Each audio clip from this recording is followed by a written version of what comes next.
বাড়িতে নিজের ছোট শিশু সন্তান যাতে বিদ্যুতের সংস্পর্শ থেকে দূরে থাকতে পারে তার জন্য উদ্যোগ নিয়েছিলেন বাবা প্রশান্ত দাস, বয়স 40।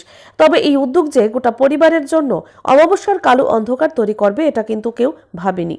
বোনের জামাইয়ের আহ্বানে সাড়া দিয়ে শ্যালক এবং তার এক বন্ধু গিয়েছিলেন ইনভার্টারের সমস্যার সমাধান করার জন্য। তবে কোনোভাবে হঠাৎ করে প্রশান্ত দাস নিজেই বিদ্যুতের সংস্পর্শে চলে আসেন। এই বিষয়ে সংবাদ মাধ্যমের কাছে নিজের বক্তব্য তুলে ধরতে গিয়ে মৃত ব্যক্তির শ্যালক দাবি করেছেন, উনারা যতক্ষণে বুঝতে পেরেছেন ততক্ষণে প্রায় সব শেষ হয়ে গেছে। যদিও তড়িঘড়ি শেষ আশা নিয়ে হাসপাতালে নিয়ে যাওয়া হয়েছিল, তবে শেষ রক্ষা হয়নি। এই ঘটনার খবর ছড়িয়ে পড়তেই গোটা এলাকা জুড়ে ব্যাপক শোকের আবহ তৈরি হয়েছে।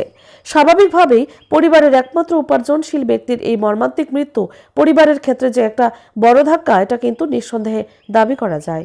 Bureau report, Tripura news Bangla. ঘটনা হয়েছে সারা বাড়িতে একটা ইনভার্টার আছে। ওই ইনভার্টারটার মানে কভার নাই আর কি। তো ওই বঞ্জামাই কইছে আমার কইতেছে আর কি যে তোমার বাকি তো আছে তো সঞ্চল কাভারের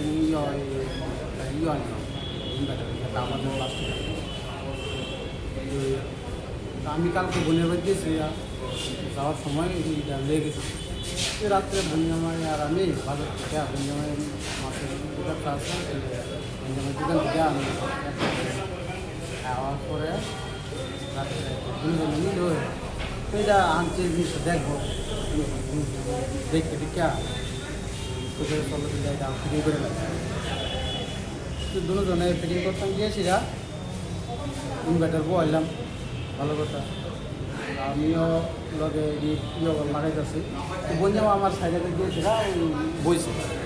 বসার পরে হঠাৎ করে আমি তো কাভার লাগাইতেছি, হঠাৎ করে বঞ্জামা গিয়ে দিই কারেন্টের যে একটা বোর্ডের মধ্যে যে প্লাগ থাকে না, প্লাগ দিয়ে আমি দর্শে যে গিয়েছিলাম আমি আটকে দিয়েছি।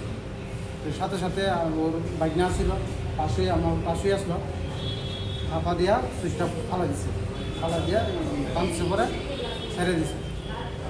ছেড়ে দেওয়ার পরে তো খাইল, খাওয়ার 2-5 সেকেন্ড পরে পুরা মানে ছেড়ে দিছে, শরীর মানে পুরা ছেড়ে দিছে। তারপরে সবাই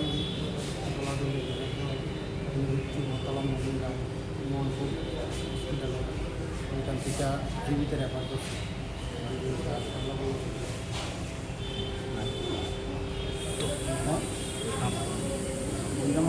প্রথম ছিল